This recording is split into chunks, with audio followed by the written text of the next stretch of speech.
Listo, ¿qué tal? Bienvenidos a todos. Aquí estamos con otro video de temas de misterio, ahora con algo de ovnis. Aquí estamos Alejandro Chávez y Rodrigo García, que nos acompaña. Y bueno, el relato, les voy a contar 3 relatos. Alguien diría, ay, ¿por qué tantos? Lo que pasa es que son relatos muy cortitos.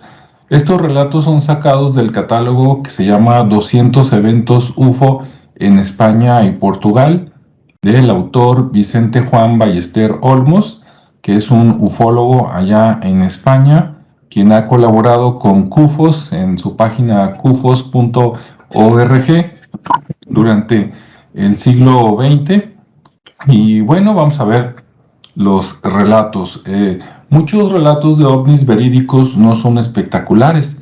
Es simplemente tal vez alguna luz que vio alguien en la carretera por ahí en la noche o en el día, algo parecido a un platillo que voló y se fue. No todos son como sale en Hollywood, de que llegó un extraterrestre, se bajó, te llevó, te paseó y te regresó. No, la mayoría de los casos no son así, ¿no? Pero eso es una garantía, digamos, de que pues haya sido algo real. El primer relato es del 12 de abril de 1950 y se llevó a cabo en Tarragona, España. Voy a compartir pantalla un momentito para que vean dónde está Tarragona, España. Bien, ahí se está viendo. Voy a cerrar esta imagen. Es esta parte de aquí. Me voy a alejar un poco para que aprecien. Ahí está, ¿sí? Por aquí, entonces, para darnos una idea dónde ocurrió, ¿no? Bueno, ¿y qué pasó por ahí? Ah, pues resulta que lo que pasó por ahí fue que dice aquí que en el miércoles 12 de abril de 1950, en Tarragona, España, iban 2 hermanos de nombres Pedro y Andrés García, quienes iban viajando. Dice que iban en una, lo estoy traduciendo porque lo estoy leyendo en inglés, iban en una light truck. Entonces yo me imagino que es como una pickup pequeña. Y dice que de repente vieron un objeto arriba de los árboles de olivo, mencionan, ¿no? Déjenme compartir rápidamente para que vean cuál es el árbol de olivo, porque tal vez en otros países ni los conozcan, ¿no? Bueno, es este árbol y debe de tener una altura más o menos en un rango que te gusta como entre 5 y 10 metros, tal vez, algo así, ¿no? Para que se den una idea. Bien, bueno, pues ¿qué pasó con esos árboles? Ah, pues ellos iban en la camioneta, a los lados había este tipo de árboles y ellos vieron un objeto como discoidal, digamos, con forma de disco, más o menos como de 1 metro de diámetro. Esto es interesante porque van a ver en los demás relatos que se repite un poquito este tipo como de figura, ¿no? Entonces, 1 metro de diámetro, pues es algo pequeño. Vieron que tenía luz propia, que emitía luz, y de repente este objeto estaba arriba de los árboles, de esos árboles de olivos, y que de repente vieron que desapareció rápido, ¿no? Así como que ¡pum! Se fue en cuestión de segundos y no lo volvieron a ver. Así de corto es el relato, y este relato salió en un periódico al día siguiente. Esto fue el 12 de abril, y el 13 de abril del mismo año, 1950, salió publicado en El Correo Catalán. Sí, ellos vieron algo extraño, llegaron, lo contaron al pueblo en aquel tiempo, estamos hablando casi 72 años, pues llegaron así muy emocionados, ¿no? Como que vieron algo. Digo, si te pasa en esta época, pues todavía te impresionas. Entonces imagínate hace 72 años, ¿no? Llegaste y haz de cuenta que se te apareció la Virgen, entonces era algo muy, muy espectacular. Bueno, ese es el primer relato. Vamos al segundo. El segundo es en Lérida, España. Vamos a ver rápidamente dónde queda Lérida, España. Y para eso me voy otra vez aquí a Google. Vamos a poner Mérida, España, vamos a darle Enter. Y ahí a donde va hay una presa, porque de hecho ahí en la presa es donde ocurrieron las cosas, ¿no? Bueno, vamos a darle clic y nos alejamos para darnos una idea en dónde estamos ahora en España, ¿no? De hecho es relativamente cerca, nada más que cambió el mapa, está de cabeza. Entonces, interesante que sea cerca, porque, bueno, eso lo hace más interesante ahorita que escuchen el relato. ¿Qué pasó ahí? Bueno, ahí dice que el viernes 14 de abril, el otro relato fue del 12. Este es 2 días después, 14 de abril también de 1950, en Lérida, España, hay una presa por ahí que se construyó como desde 1914, 1915, hidroeléctrica, en Camarasa, creo que se llama el lugar, y en ese lugar, algunas personas comentan que vieron, está la presa, ya ven que siempre es como un lago grandote, por un lado, y otro lado pues dejan salir el agua para generar electricidad. En la parte que es como lago, vieron un objeto que bajó del cielo, que se posó, digamos, en el agua, que estuvo ahí un rato, que era muy brillante, y que de repente vieron que se sumergió hacia abajo de la planta hidroeléctrica, ¿no? Abajo del lago, y ya no salió.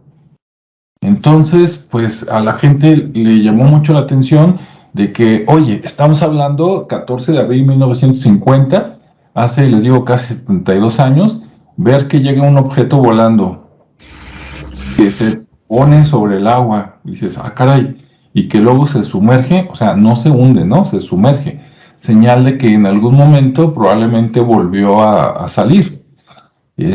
Pues la gente se quedó pues muy, muy impresionada, ¿no? Con esto, y también salió al siguiente día, el 15 de abril, por ahí, aquí viene como fuente ABC, supongo que es algún periódico, algo de prensa, algo así, ¿no? Bien. ¿Y qué tiene que ver? Bueno, también fueron a los 2 días, qué casualidad, es relativamente cerca, aunque aquí no hacen mucha mención del objeto más que era un objeto brillante, tal vez lo vieron mucho más lejos, no como los otros que eran hermanos. Ahora, vamos a ver el último relato. El último relato es de 1952, ya 2 años después, año y medio aproximadamente, y esto pasó a las 10 de la noche, también en Lérida, España, pero en otro lugar que se llama Aitona, ¿no? Debe de ser relativamente cerca. Ahí dicen que un señor, Ramón Vilardell, de 20 años, y su tío iban en un camino de campo, iban en el campo, cuando de repente observaron una esfera a 100 metros de distancia. Dichosos ellos, ¿verdad? Con esos buenos ojos de aquellos tiempos. Vieron un objeto que estaba flasheando en la noche, recordemos que eran las 10 de la noche, y entonces a la distancia de esos 100 metros, vieron que se elevó un objeto de estar en el piso, se elevó, en 10 segundos ya estaba en el aire. Claro, no es muy rápido porque si lo contamos, 1, 2, 3, 4, ¿verdad? Claro, si pensamos en un avión, digamos, de los 80s, 90s, como el Harrier, pues a lo mejor es más o menos lo que le toma, ¿no? Despegar de manera vertical y luego acomodarse para luego ya salir volando, ¿no? Ahí con el turbo. Y dice que el objeto era de 1.5 metros de diámetro. O sea, volvemos como al primer relato, que fue año y medio antes, donde cerca de ahí, de esos rumbos, pues vieron un objeto parecido a un disco. En el primer relato dijeron que era de 1 metro, acá dicen que es de 1,5 metros, la diferencia no es mucha, y dicen que tenía un brillo como entre azul y verde, así un poquito difuso, tal vez en estos tiempos diríamos que era como algo de neón ya en estos tiempos modernos, y bueno, pues se fue, ¿no? Se levantó y se fue. Entonces, pues estos dos señores, el tío y él, se quedaron sorprendidos, ¿no? Se quedaron sorprendidos, llegaron, se los contaron a sus amigos, parientes, y no fueron más allá. Ahí quedó la cosa. Después el autor del libro se entera y fue a entrevistarlos así de primera mano. Esto no salió en los periódicos y ahí queda, digamos, el reporte, ¿no? Entonces, pues es más o menos el mismo periodo, de 1950 a 1952, por la misma zona y el tipo de objetos. Y bueno, pues sí fue un ovni porque los tres volaban y no supieron qué era. Si esos relatos, en lugar de 1950, los hubiéramos escuchado en 1980, 1990, pensaríamos que era algo militar, hubiéramos pensado, de Estados Unidos, de Rusia, ¿verdad? O algún país parecido, con mucha tecnología.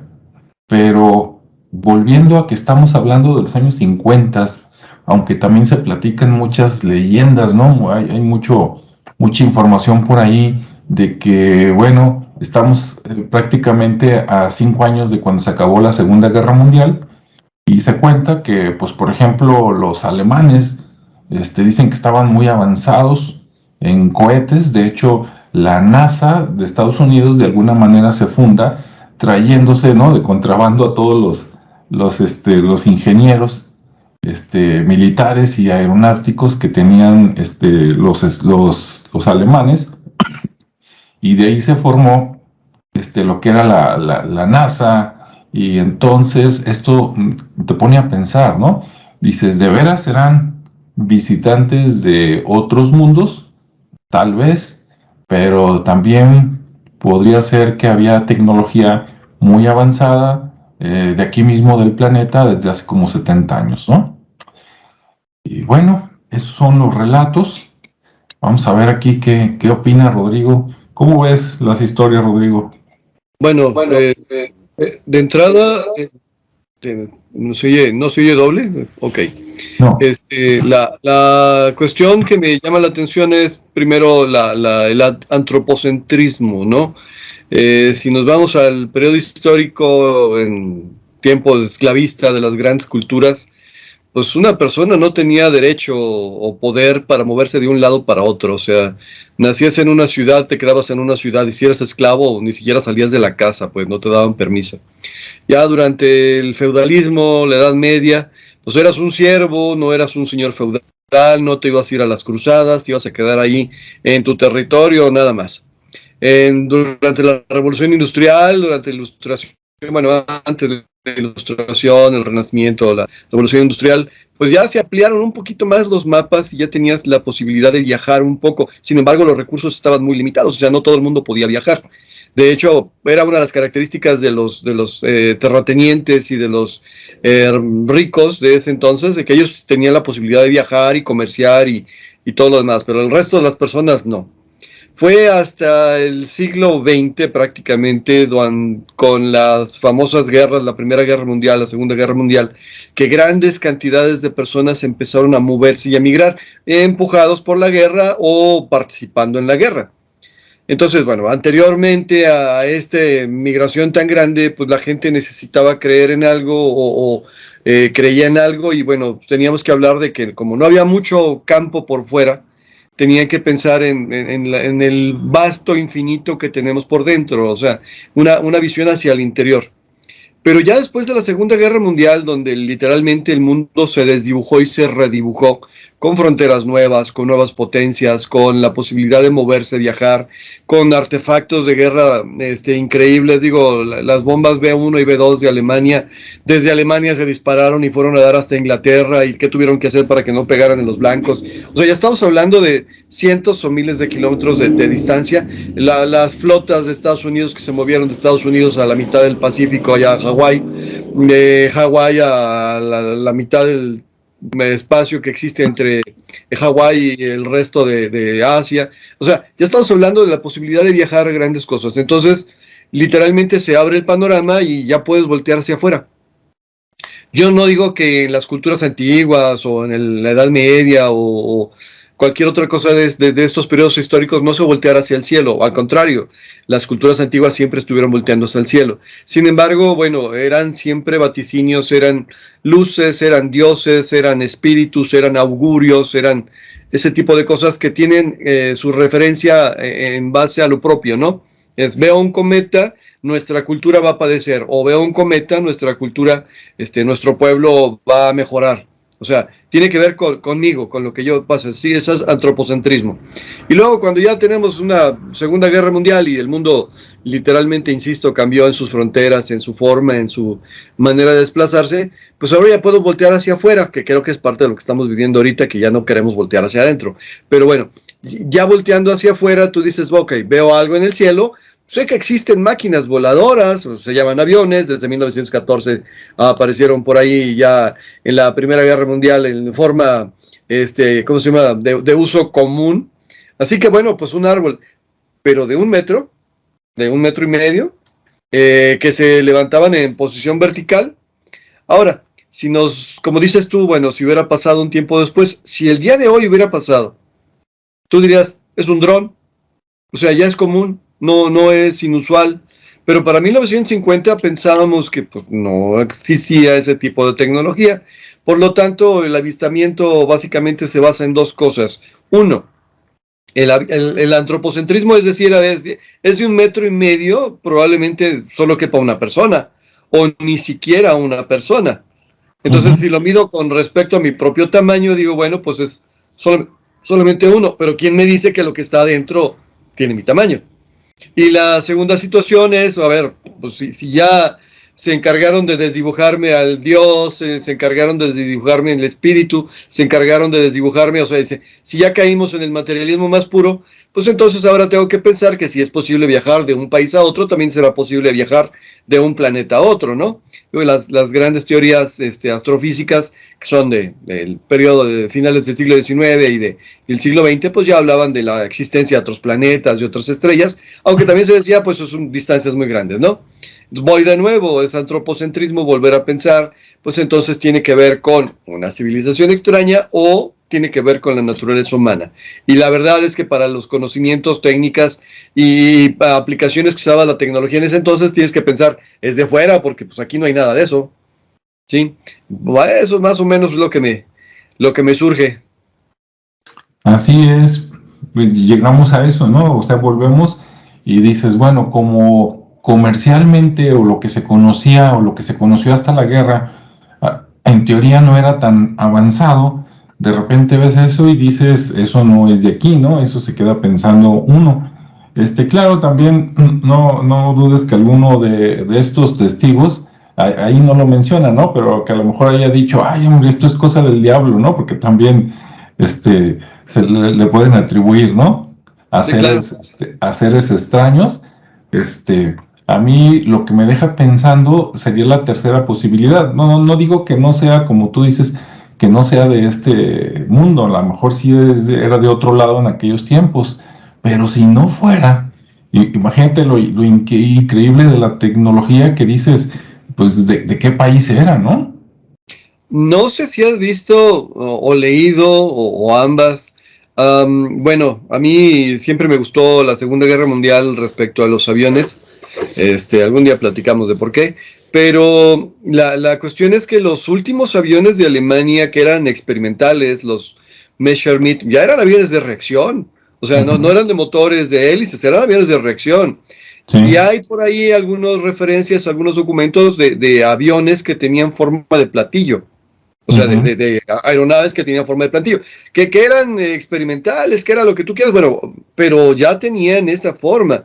Ahora, la reducción del tamaño, la aplicación, y respecto a lo que mencionas de que, bueno, podrían haberle llamado al demonio, si esto hubiera pasado aquí en México, si hubiera registrado aquí en México, muy probablemente hubieras escuchado que es que vimos una bruja. No sé si te tocado con gente de campo que te dice, mira, una bruja. ¿Y qué es eso? Pues una bola de luz que va caminando de aquí para allá. Nada, tiene que ver con nuestra visión del mundo. Hay una teoría de lingüística, bueno, es una hipótesis que de alguna manera tiene cierta validez, la hipótesis Sapir-Whorf, que dice que nosotros construimos el mundo a partir del lenguaje. Entonces, si nosotros vemos ese objeto el día de hoy, tenemos una palabra que lo describe, por lo tanto tenemos una referencia que lo describe y se llama dron. Y te pones en la mente y en la mente tienes esa referencia. Pero en ese entonces, en 1950, que no se conocían los aviones circulares, que no se conocía el despegue vertical, que no se conocía la tecnología tan pequeña para un motor lo suficientemente potente para levantar un peso, pues entonces tendrías que pensar, pues esto va de otro lado, ¿no? Pero bueno, precisamente es parte de la fascinación del fenómeno ovni, que de repente, salvo a uno que otro que dice que sí se subió, y que como dice, sí experimentaron y algunos tuvieron otras cosas que hacer, pues todo lo demás se queda en, me doy cuenta de que no sé qué demonios es eso, y por lo tanto, pues lo clasifico como ovni, como objeto volador que no puedo identificar. Ahora, mencionaste en el tercero a otro que es OSNI, objeto sumergible no identificado. De alguna manera estamos hablando de un cambio de estado, de pasar del aire a pasar el líquido, pues no cualquier objeto lo podría hacer en ese entonces. Ahora probablemente, bueno, en la Segunda Guerra Mundial había camiones. Caray, de repente te dejamos de escuchar, Rodrigo. A ver. Vamos a ver si puede volver para terminar el comentario. Y si no, bueno, pues aquí, mientras les diría que por aquí lo dejamos y que, bueno, ustedes han visto esferas en el cielo más o menos de este tamaño, como de 1 metro, blancas o plateadas, 1 metro, metro y medio. Pues si es así, coméntenlo, ¿no? De hecho, hay muchos pilotos. Ya volviste, Rodrigo, nada más déjame terminar aquí el comentario. Oye, hay muchos pilotos de aviones comerciales, así como los que, no sé, vuelan ustedes, volamos nosotros cuando vamos de vacaciones, que los pilotos comentan en estos tiempos que ellos han visto unas esferas plateadas, redondas, aproximadamente como de ese tamaño, que incluso algunos a veces en pleno vuelo han tenido que esquivarlas para no chocar con ellas, y algunos pilotos comentan que los acompañan, o sea, son como, vamos a llamarle algún aparato no tripulado, que los acompañan, así como cuando vienen los pececitos que se les pegan a las ballenas para quitarles las cosas de comida que tienen en las espaldas. Pues acá siguen a los jets, digamos, a los Boeing, a la marca que tú quieras, durante algunos momentos y después se van, ¿no? Digo, eso sí me lo han platicado pilotos, y bueno, es lo más parecido, ¿no? Que se me ocurre pensar a estos relatos de hace 70 años. Ahora sí, Rodrigo, ¿quieres acabar tu comentario? Bueno, la verdad no me acuerdo dónde me quedé, pero la cuestión es que aquí que ya empezaron a trabajar los hombres de negro y de repente se me fue el internet. Ok, bueno, voy a lo mismo, ¿no? Estamos hablando de una tecnología que en los 50 no era popular, no era común. ¿Podría ser experimental? Sí. Sin embargo, el haber mantenido, tengo un dron en 1950 y me voy a esperar hasta el año 2000 y tantos para sacar el dron de manera comercial, pues es muy descabellado. La otra es, o si es muy descabellado o es muy maquiavélico, ¿no? Ahí, ahora sí que quede en el tintero y pues cada quien tendrá su mejor opinión. Sí, fíjate que en ese aspecto que lo mencionas, yo también no descarto esa parte maquiavélica, porque, bueno, si nos vamos a que desde el siglo XIX, ¿no? A lo mejor ya había historias de que de la Tierra a la Luna y cosas así, o desde antes, y que, por ejemplo, con científicos como Tesla, ¿no? Que también le tocó vivir parte en el siglo XIX y parte en el siglo XX, ya se tienen las bases para mucho de lo que vivimos hoy. Por ejemplo, ¿por qué todavía tenemos autos de gasolina o de diésel, no? Pues porque un grupo de empresarios maquiavélicos les gustó más el billete que la tecnología, y entonces habiendo tenido la oportunidad por allá en los años 1910 y tantos, 1920, de que teníamos el auto a gasolina y teníamos el auto eléctrico, dices, ¿cómo es posible que tuvimos que esperar hasta que llegara el siglo XXI, ¿no? Para que se volvieran otra vez populares los autos eléctricos, aunque todavía no accesibles, pero ya por lo menos ya están a la venta. ¿Qué pasó? Pues que pasó que durante 100 años prácticamente, por ahí, varios empresarios que eran dueños de petroleras dijeron, a mí no me conviene que salga lo eléctrico, aunque es más revolucionario, entonces mejor impulso una tecnología, aunque sea veneno lo que respiremos, y nos fregamos todo el mundo durante 100 años, ¿no? Y luego ahora nos quieren echar la culpa de que el planeta está contaminado, ¿no? Y dices, ay, güey, pero ¿quiénes fueron los que decidieron que salieran los autos a gasolina y no los autos eléctricos, ¿no? Los mismos que ahora te están reclamando, o bueno, los padres de los que ahora te están reclamando que hay que limpiar el mundo, ¿no? Entonces... No es quien la hace, es quien la paga. Así es. Dice, yo rompí los platos, pero a ti te hago sentir culpable, ¿verdad? Para que tú traigas una vajilla nueva que te voy a vender yo.